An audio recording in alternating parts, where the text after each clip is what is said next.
¿Qué dice de una civilización el hecho de que sus joyas más preciadas estuvieran vivas? No es una pregunta retórica. Es la pregunta que surge inevitablemente cuando se entiende lo que los mayas hacían con el escarabajo joya, el Crisina resplendens, una especie que habita en los bosques nublados de Centroamérica y que produce en su caparazón algo que ningún orfebre humano ha logrado replicar con exactitud en ningún metal. La mayoría de personas que ve este escarabajo por primera vez asume que está mirando un objeto fabricado, que alguien tomó un insecto pequeño y lo cubrió con láminas de oro pulido, que hay una intervención humana detrás de ese brillo que parece imposible para algo biológico. Es una reacción comprensible, porque el caparazón del Crisina resplendens refleja la luz con una precisión y una intensidad que el oro real no alcanza de la misma forma. Ese brillo no es oro.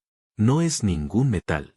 Es quitina, el mismo material que forma el exoesqueleto de casi todos los insectos, pero estructurada de una forma que la física óptica tardó décadas en comenzar a comprender. Y aquí está la primera ruptura de lo que creía saber.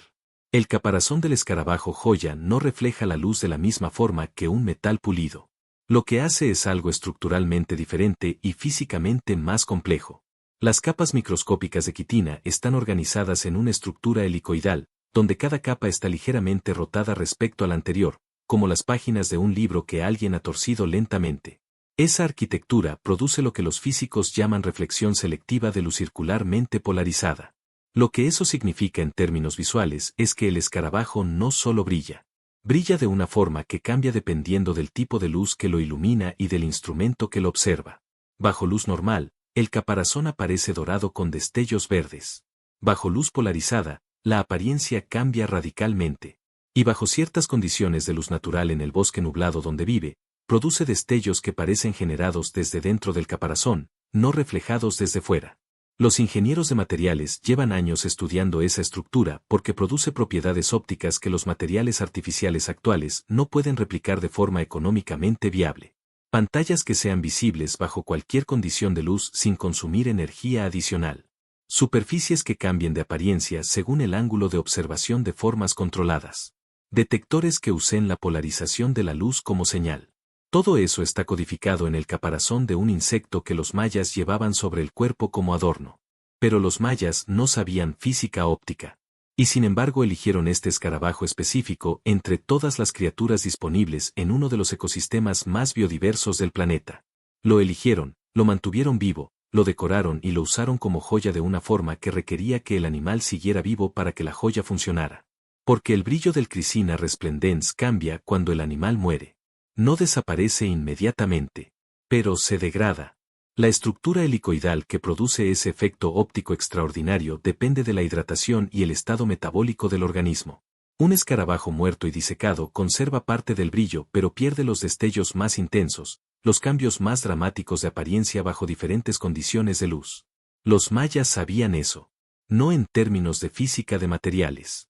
Pero sabían, por observación directa, que el escarabajo vivo brillaba de una forma que el escarabajo muerto no podía igualar. Y eso nos lleva a la segunda ruptura. Usar un animal vivo como joya no es simplemente una elección estética. Es una declaración sobre la naturaleza de la belleza. Es una afirmación de que lo que hace valioso a este objeto es precisamente su vida, que la propiedad que lo distingue de cualquier otra cosa no puede ser separada del proceso biológico que la produce. Esa idea, en el contexto de una civilización que construyó pirámides, desarrolló sistemas astronómicos de precisión extraordinaria y creó calendarios que siguen siendo objeto de estudio, no es un accidente. Es una posición filosófica sobre la relación entre la vida y el valor. Las joyas tradicionales son objetos que duran, que permanecen iguales, que resisten el tiempo.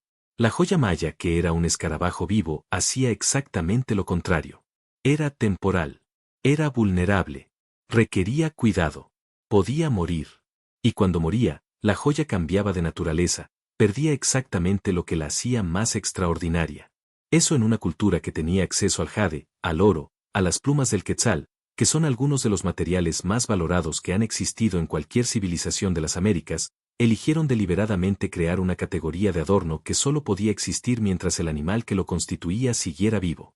Los investigadores que estudian esta práctica todavía debaten sobre el significado exacto que tenía dentro del sistema simbólico maya.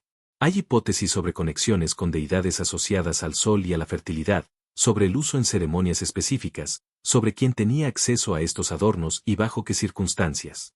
Pero las respuestas definitivas son esquivas, porque las fuentes históricas sobre esta práctica son fragmentarias.